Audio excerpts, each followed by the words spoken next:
12 ফেব্রুয়ারি অনুষ্ঠিত হতে যাচ্ছে বহুল প্রতীক্ষিত ত্রয়োদশ জাতীয় সংসদ নির্বাচন। ভোটের দিন যত ঘনিয়ে আসছে, রাজনীতির মাঠে ততই উত্তাপ ছড়াচ্ছে। প্রচারণায় গিয়ে নানা ধরনের বক্তব্য ও প্রতিশ্রুতির পাশাপাশি প্রতিপক্ষকে রাজনৈতিকভাবে ঘায়েল করছেন প্রার্থীরা। ফলে ভোটের মাঠ যেন বাকযুদ্ধের মাঠে পরিণত হয়েছে। এমন পরিস্থিতিতে নির্বাচনের দিন দেশের বেশ কিছু আসনে ব্যাপক সংঘর্ষের আশঙ্কা করা হচ্ছে। পুলিশ ও গোয়েন্দা সংস্থাগুলোর সাম্প্রতিক তথ্য অনুযায়ী দেশের 13টি আসনকে অত্যন্ত ঝুঁকিপূর্ণ হিসেবে চিহ্নিত করা হয়েছে। আসনগুলো হলো ঢাকা 8 ও 15, পাবনা 1 ও 3, কুমিল্লা 4 ও 11, নোয়াখালী 2 ও 6, খুলনা 5, পটুয়াখালী 3, বরিশাল 5, টাঙ্গাইল 4 এবং শেরপুর 3 আসন। এসব আসনের মধ্যে নোয়াখালী 2 ও নোয়াখালী 6 আসনকে উচ্চ ঝুঁকিপূর্ণ তালিকায় রাখা হয়েছে। ভবিষ্যৎ হোক নিরাপদ, বিনিয়োগ হোক বিশ্বস্ত, আর আমার পছন্দ সল্ট বে। ওয়েলকাম টু সল্ট বে।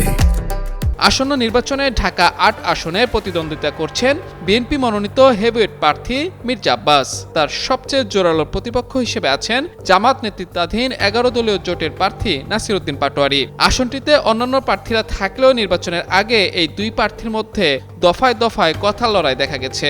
এর মধ্যে নাসির উদ্দিন পাটোয়ারির উপর ডিম নিক্ষেপের ঘটনাও ঘটেছে। তাই নির্বাচনের দিন এ আসনে সংঘর্ষের আশঙ্কা করা হচ্ছে। এদিকে ঢাকা 15 আসনে প্রতিদ্বন্দ্বিতা করবেন 11 দলীয় জোটের প্রধান ও জামায়াত আমির ডাক্তার শফিকুর রহমান। তার বিপক্ষে শক্তিশালী প্রতিদ্বন্দ্বী হিসেবে নির্বাচনে অংশ নিয়েছেন বিএনপি মনোনীত যুবদলের সাবেক সাধারণ সম্পাদক শফিকুল ইসলাম খান মিল্টন। ফলে এই আসনেও সংঘর্ষের শঙ্কা রয়েছে। অন্যদিকে পাবনা 1 আসনে বিএনপির প্রার্থী হিসেবে নির্বাচনে লড়ছেন ভিপি শামসুর রহমান। আসনটিতে মূলত লড়াই হবে বিএনপি ও জামায়াতের। এই আসনে জামায়াতের হয়ে লড়ছেন ব্যারিস্টার ডক্টর নাজিবুর রহমান মোমেন। এই আসনটিও ঝুঁকিপূর্ণ হিসেবে বিবেচিত হচ্ছে। এছাড়া পাবনা 3 আসনেও রাজনৈতিক উত্তাপ ও সংঘর্ষের আশঙ্কা রয়েছে। এবারের নির্বাচনে আসনটিতে ত্রিমুখী লড়াই হতে পারে।